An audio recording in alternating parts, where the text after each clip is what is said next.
Hello, welcome to Podfic Galore. I'm your horrible online reader, Goldscythe.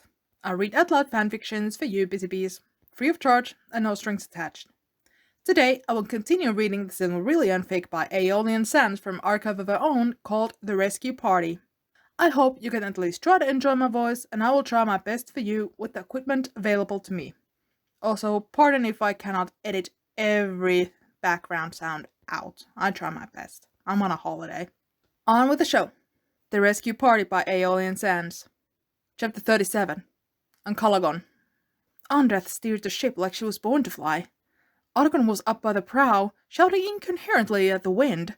He was probably giving her directions, but Andreth really did not need them when the dragon large enough to break mountains was her target. Gilgalad was dismembering all his arrows and refastening them with new arrowheads. Maedhros and Gilgalad were making crude spears out of the pieces of the ship's guardrail, while Caranthir pretended to supervise. Corvin came to stand beside her, his dark hair swirling around his face in the wind. You know, if my wife came for me in a flying ship, I wouldn't know whether to flee in terror or kneel in awe. Andreth reached for the elf's arm and forcibly pulled him closer. Come here, she ordered. He thinks I'm an old lady, she said, low enough so no one else could hear. She did not want to upset Caranthir. What? And Andreth had a twinkle in her eye, the kind that seemed to exclusively belong to human grandmothers. I was born a human woman, but I convinced Nama to change my fate. The look on Gurufin's face was worth all of the jewels of Tyrion. You ordered Lord Nama? Eru Most High, what is it with the women of this family? Compared to the men, we're quite normal, Andreth pointed out as she turned the ship's wheel a bit to keep its own course through the sky.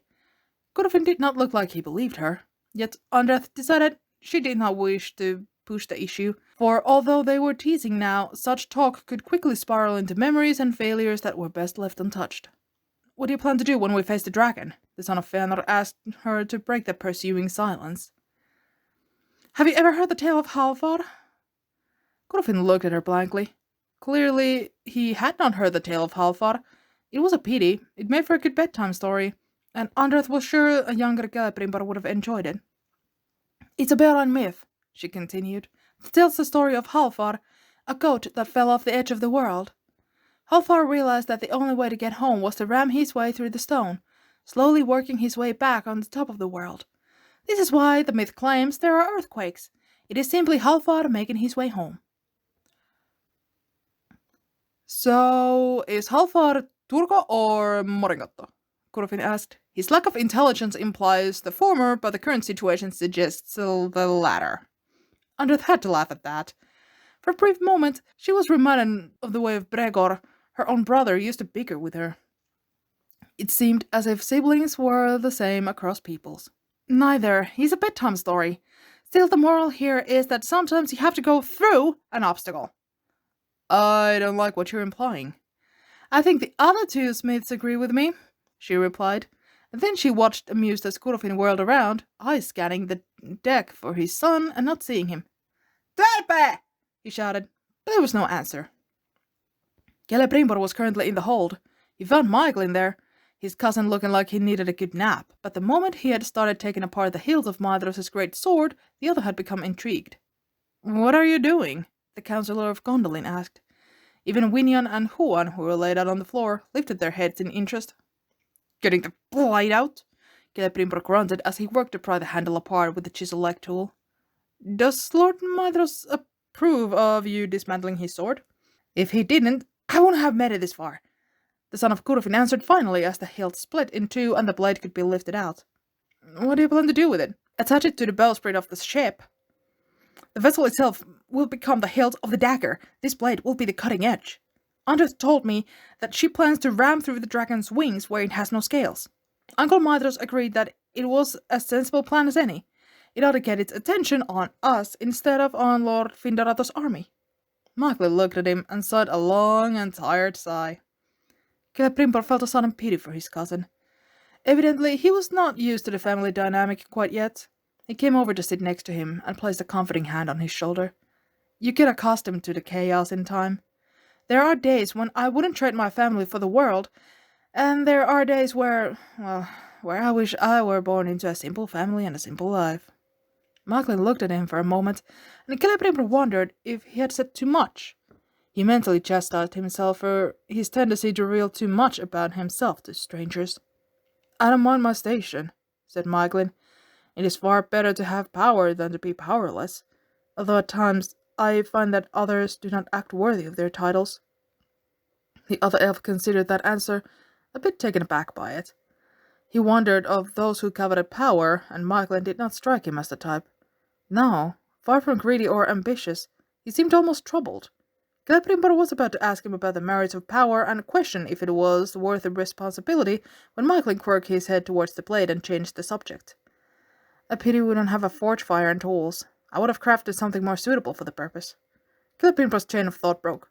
"Wait, you're a smith?" he asked. "Why, yes, You could have told me earlier! Why didn't you help me?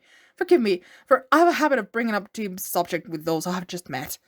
The last time I helped a Fëanorian in the smithy, it was a most regretful decision." Celebrimbor clapped him on the shoulder. "A story I want to hear. Which Fëanorian was it?" "Your grandfather. It is a long story. Perhaps I will tell it later when the others are around to hear." Celebrimbor's eyes rose and his eyes shined with mirth. "The original Fëanorian, then. This I gotta hear. But fair enough, you can wait for a tavern, just make sure I'm there." He winked. Macklin sighed again. "What may I assist you with, then?" he asked, still rather gloomy. Celebrimbor decided then and there that he would get this cousin to smile and enjoy simple things in life. "Tell me, how do you think the anchor will be best utilized?" he asked as nonchalantly as possible, though he felt mischief rising in his spirit. "The anchor? It could be quite a weapon, counselor. I just haven't decided if we should drop it just once or swing it like a pendulum.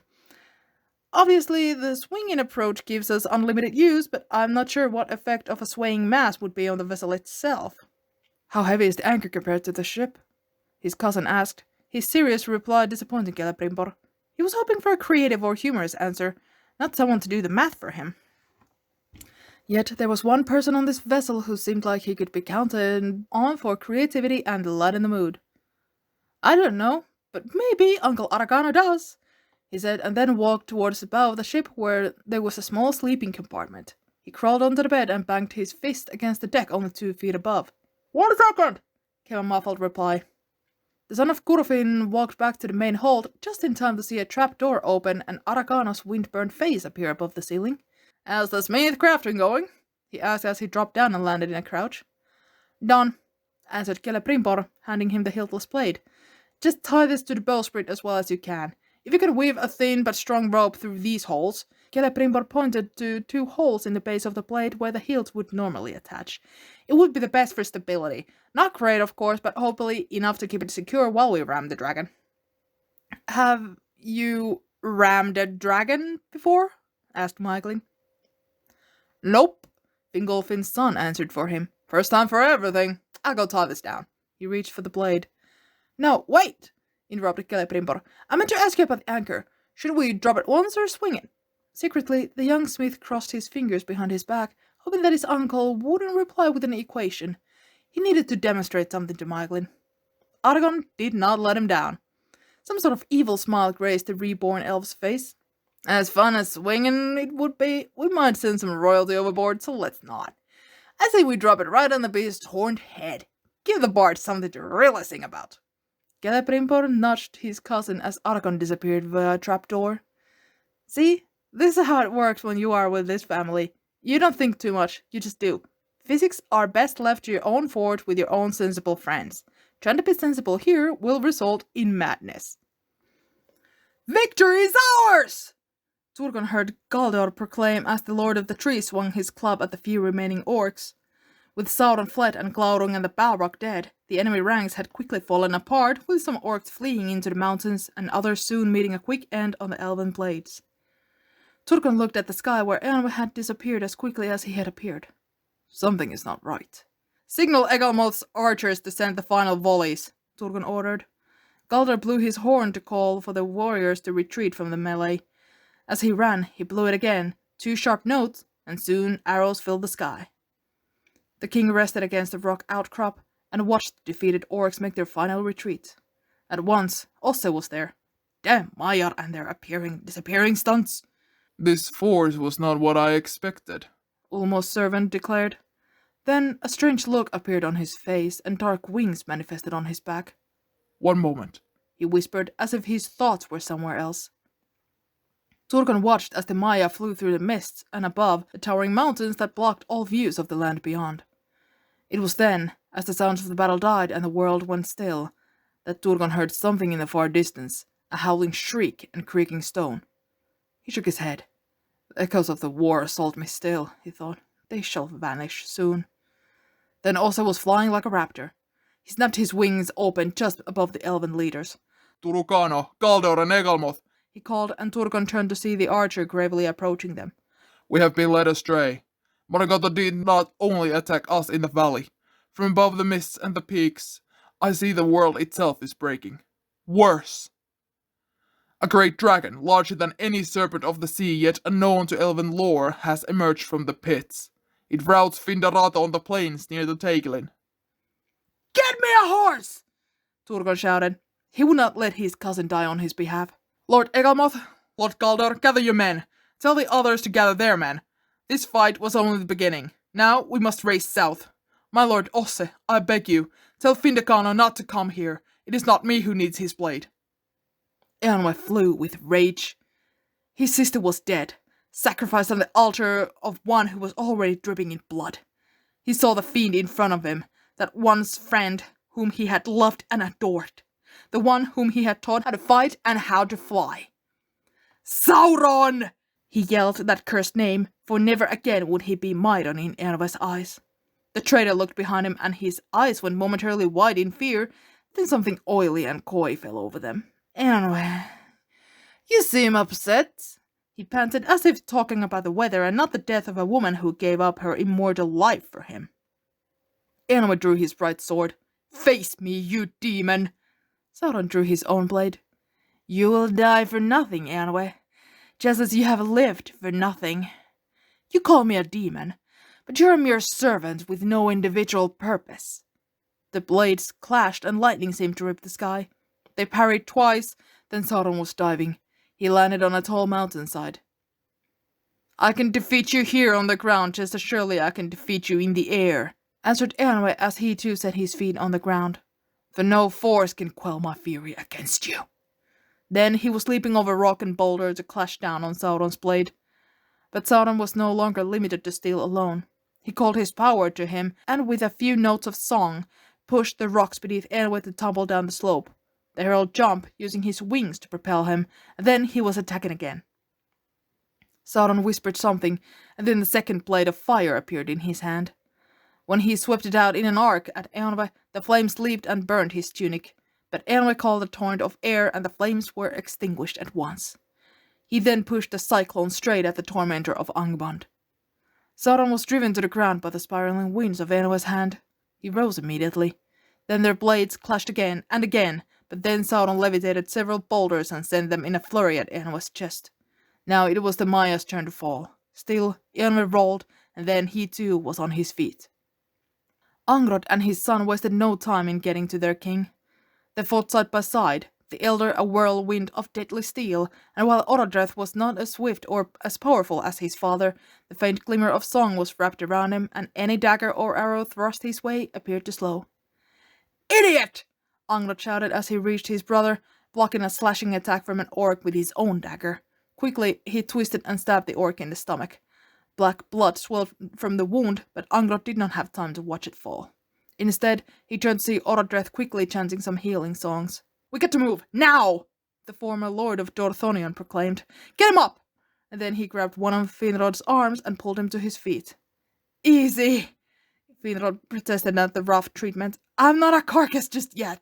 Angrod slung one arm around one shoulder. His son took the king's other arm and did the same. You will be if you keep lying there, he mentioned as they began to run towards the west, away from the front. Try to get the weight off that leg, Orodreth reminded as he too ran alongside Finrod and helped to support him. A wolf saw them and charged, but Angrod's dagger found its chest at the same instant. An orcish spear suddenly appeared from its shoulder. The creature fell with a yelp. Edrahil was there pulling the spear out. I'll cover you! He shouted. He flung the spear at an approaching orc, killing it instantly. Then his sword was flying in untraceable arcs as he mowed down any that tried to follow the golden-haired nobles. Angrod trusted that he would be okay, and that Edrahil's men were nearby, and he focused on his one and only goal of getting his king and brother to safety. Where's Iganaro? Vinod gasped between sharp breaths. I will tell you when you're no longer dying, Angrod answered. Iganaro was attempting to talk to Ancalagon the Black. Black foe! Tell me, are you as intelligent as the one they call the Father of Dragons? The elf shouted as loud as he could, so that his voice might reach the massive creature in front of him. I am smarter, it hissed, and its voice was like the void speaking, so dark and deep it was. Tell me then, Feldragon! If I had 2 gemstones and my friend gave me 1 more, how many total would I have? Tinwe, who was standing next to Agnar, hit his forehead violently with the palm of his hand. 3 gemstones, the dragon answered. Now my turn, little prince. How many breaths does it take to destroy the elf army? Shall I kill you last so you can count? Agnar realized then that the lizard was actually quite intelligent. It opened its maw and flames began to whirl inside its throat. Suddenly he understood that perhaps the Angrod approach of violence was needed in this particular case. He turned and grabbed Tinwe's forearm in a warrior's farewell. Goodbye, advisor. Before Tinwe could reply, say something sentimental, or shed a tear, Agnar turned, drew his bright sword, and charged. He ran at the dragon's foot and did not look back. Yelling, he stabbed down on the great toe with all his might, yet the steel shattered like ice on the scales. Great laughter came from above him. Suddenly, something was wrapping around his body and throwing him into the air. Watch the tail! Argon shouted behind him, watching as the whip-like tail of the dragon snapped across the plains. It almost appeared to wrap around something very small in comparison and the color of spun gold. I see it! Andreth answered as the little boat approached the battlefield and raced over it. With his elven sight, Angrod could already see great scorches in the earth where the dragon had already attacked with burning flame. He closed his eyes for a brief moment to remember the fallen. When he opened them, they blazed as stars. He grabbed one of the makeshift spears and stood next to Maedhros and Gilgalad, who were similarly armed. Steady! He yelled as they drew closer. And then they were flying across the dragon's body itself. The ship keeled as Andreth veered it to the starboard side, aiming straight for the leathery wing. Fire! Screamed Ancalagon from near the bow, and arrows flew from his bow with a speed so fast that his bowstring fluttered like insect wings. Maedhros and Gilgalad's spears took to the sky, each finding their mark deep in the creature's back. The beast roared and spit fire to the sky in a great plume. Brace yourself! Andreth shouted, and then the boat with the claymore blade tied to its bow punctured straight through a black wing. The screech that emitted from the creature's mouth was unbearable. Argon knelt on the deck and covered his ears against it, as did the others. From the hold, Huan and Winian howled, but Andreth held firm at the helm. Coming around! She shouted as the ship tilted upwards to gain more altitude, and then she pulled the wheel hard to port. But just as they were bearing down on the dragon from on high, a claw as large as the sun tried to sweat them out of the sky. Andreth expertly steered them away, but the downdraft caught their sails and ripped them apart. We're going down! Yelled Celebrimbor. Argon raced to the helm. Let me have it! He shouted above the wind. Steady! I can land it! Andreth answered, fierce determination on her face. Something grabbed Argon's arm. He turned, shocked to see Maeglin clutching his bicep in a death grip. No, he said, not from this height. Landing will kill us all. Aim for the dragon's neck. That will give us a gentle slope to slide down. A gentle slope? Celebrimbor shouted from the gunwale. I did not mean for you to take my lesson on chaos, Soda Heart. This is a simple necessity, Maeglin answered. Ready the anchor. Hold, came the great voice of Maedhros. Everyone, hold on to something. If you fall, it will be your death. Argon raced with Celebrimbor to bow where the anchor was kept. Both dived and held on to what ropes were within grasp, laying as flat as they could. Argon attempted to wedge his feet against the guardrail to keep his body in place. For a brief moment, only the wind was heard. Then Andreth shouted, and the boat crashed hard behind the dragon's raised head, splinters of wood tearing from the hull as it sped down the scales. Argon fought to keep his hold. his body sliding this way and that. "Release the anchor!" he shouted at Celebrimbor, for it was now or never. "I'm trying!" his nephew answered. His fingers fumbled for the latch that would drop the pronged iron. "This is taking too long."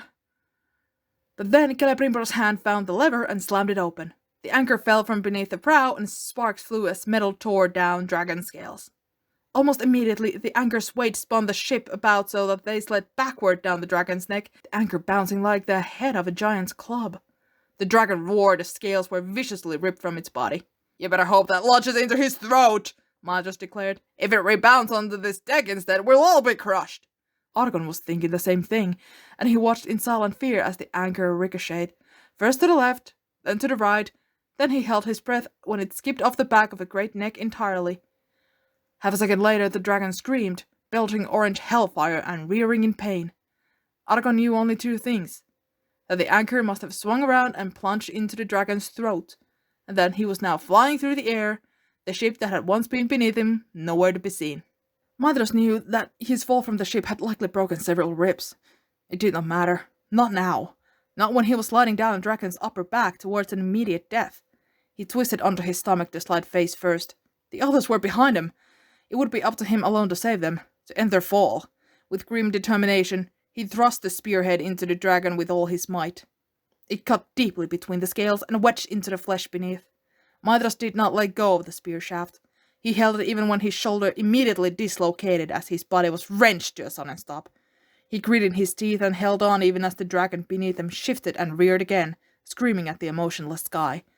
Glancing up, he saw Andreth right above him. "Andreth!"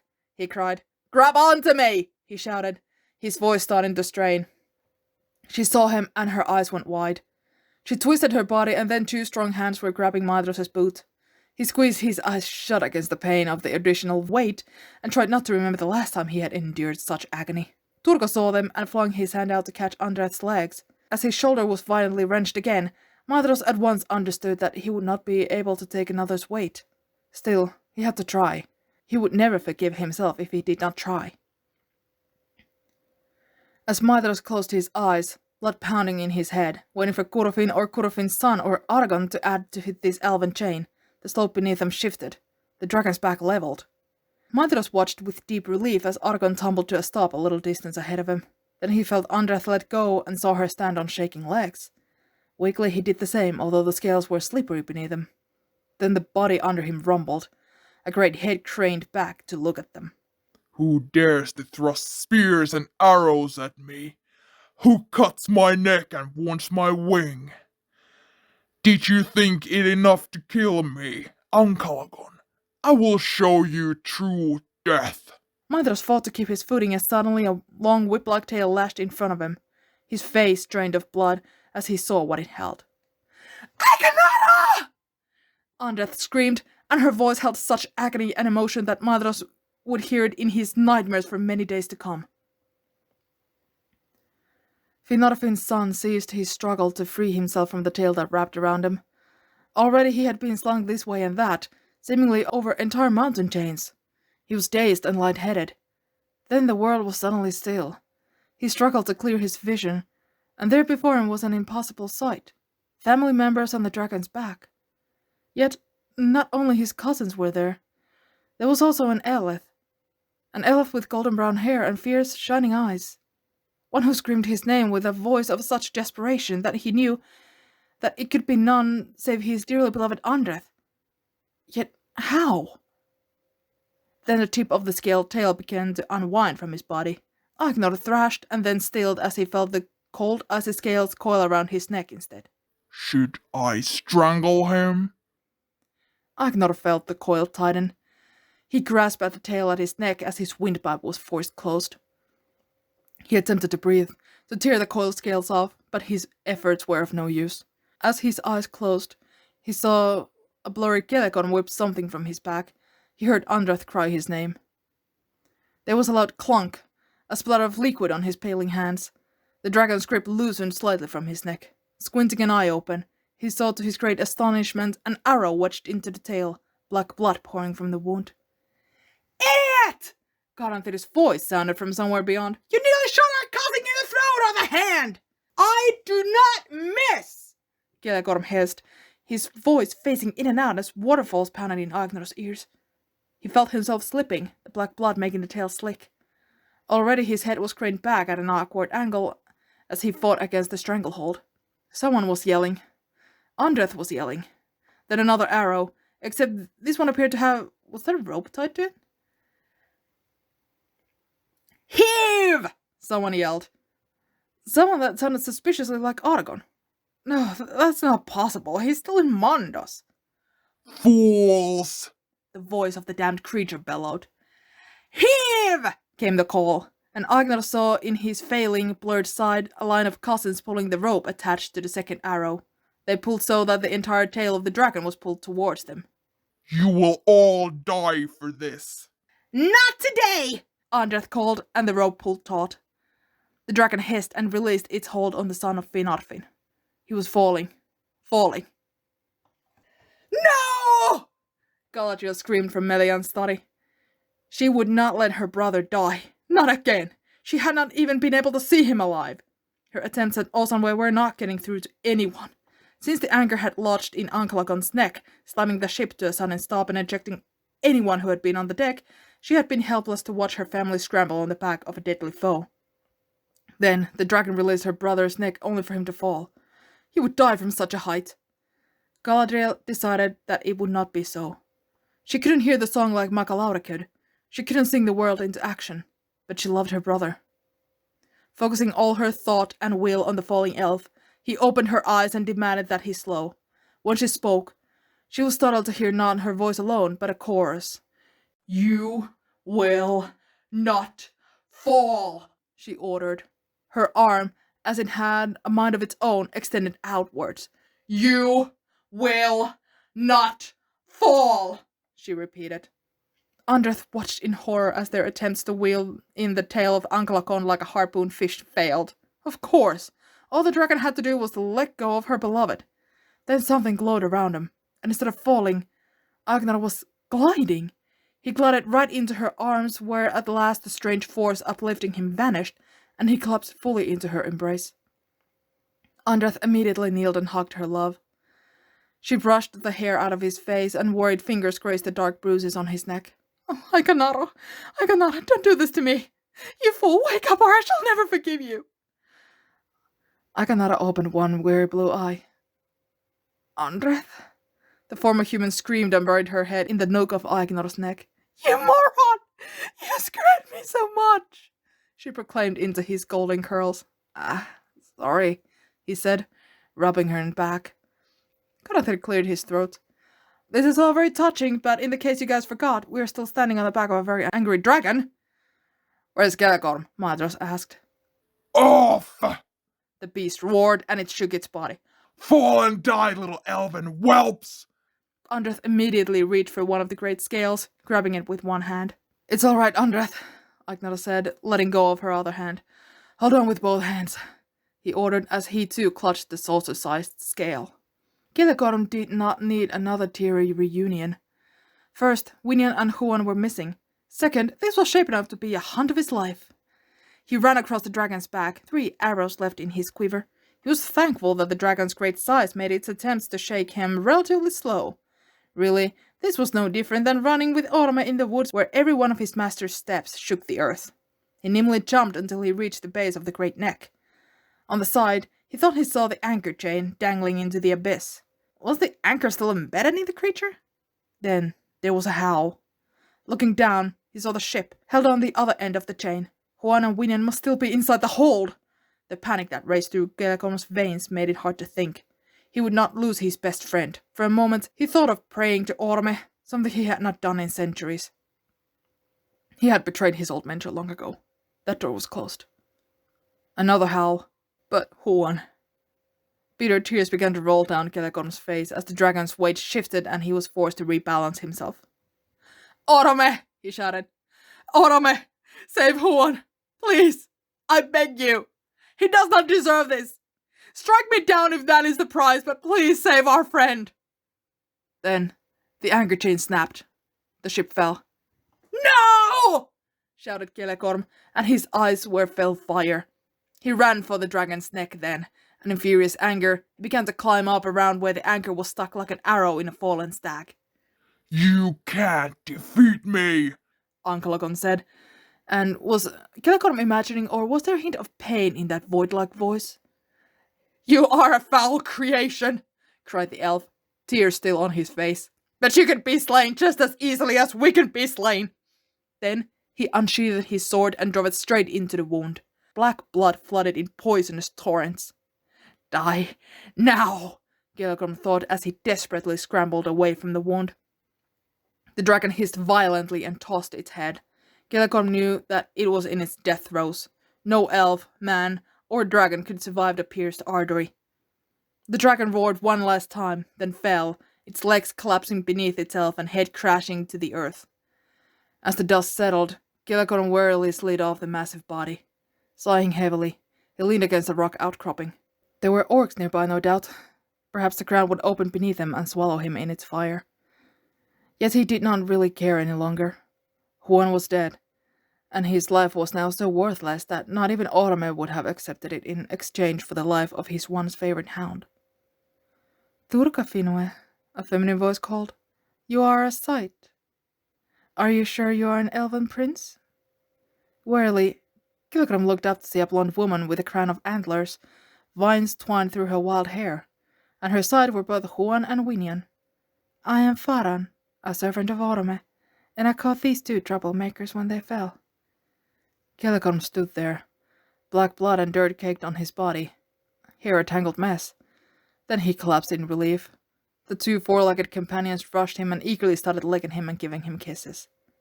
Faran smiled softly, and then she was gone in the mist.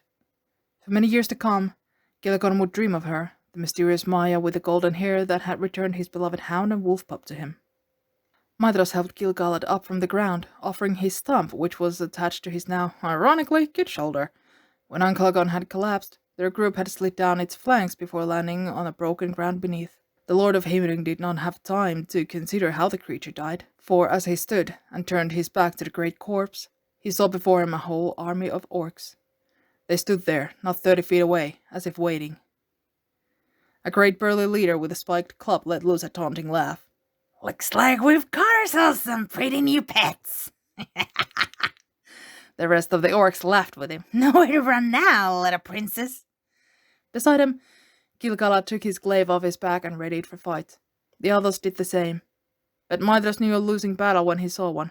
They would not last long, himself least of all, for one shoulder was dislocated and the opposite hand had long ago been cut from his wrist.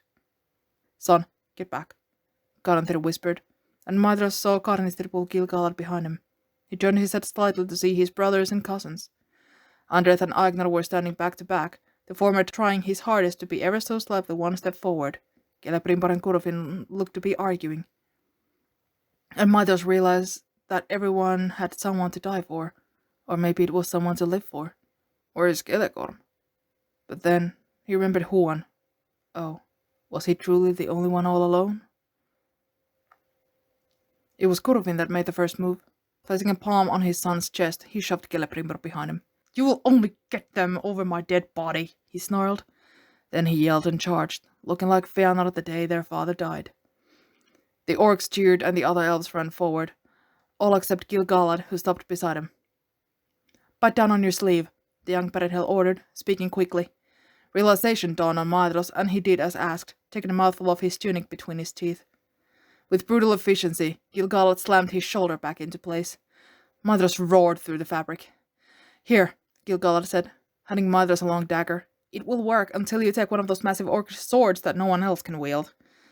It will, Maedhros answered, and then he ran forward, racing to defense of his family against the overwhelming numbers. The onslaught was immediate. Maedhros knew that to stop and stand his ground would be to die. He would be swarmed immediately. An orc with a twisted face made to attack him, and he thrust a dagger into its heart. With swift speed, he pulled it out and sliced at the arms of another. Now there were 4 all around him. He jabbed at the eyes of one, only for something hard to slam across his back. With a shout, the elf lord fell to his knees. The group made to beat him into the dust, but he refused to die so easily. With an enraged cry, Maedhros leapt to his feet and whirled the dagger in an arc, cutting all the foes around him, but none fatally. For a moment, the orcs looked startled, unsure. Maybe they saw the burning fury in the eyes of the uncrowned son of Fëanor. Perhaps his scars were bleeding golden as the legends claimed. But the spell did not last. "Get him!" an orc shouted, and at once they were all on him. Maedhros fought tooth and nail, but then something wrapped around his ankle and pulled. He was yanked to the ground, slumming hard on his back, when the giant booted foot landed on his chest. Good night, the orc declared. Maedhros glared up at it, defiant even to the very end. Then a horn sounded. A horn at once recognizable. Fingon. Something inhuman overcame Maedhros then. He would not die moments before his king arrived to help him. He would not put his younger cousin through such grief. With a guttural cry, he reached for his fallen dagger and plunged it into the foot on his chest. The orc screamed and fell, and Maedhros rolled to his feet. He became a hurricane in his madness. Soon the whole mob that had assaulted him lay dead. The ringing of hoofs, and his king was there. "Maedhros!" Fingon shouted, and he looked radiant in his silver and blue. "We've come to help!" And behind him came the sudden cries of a renewed battle as the soldiers of Hithlum launched into the fray. "You missed all the fun," Maedhros teased. "The dragon is slain, and we were working on the orcs." Fingon looked skeptical, but he smiled all the same. "Then let's show these creatures what happens when the Noldor stand together." End of chapter 37. Holy hell, that was a lot of screaming. Stay tuned.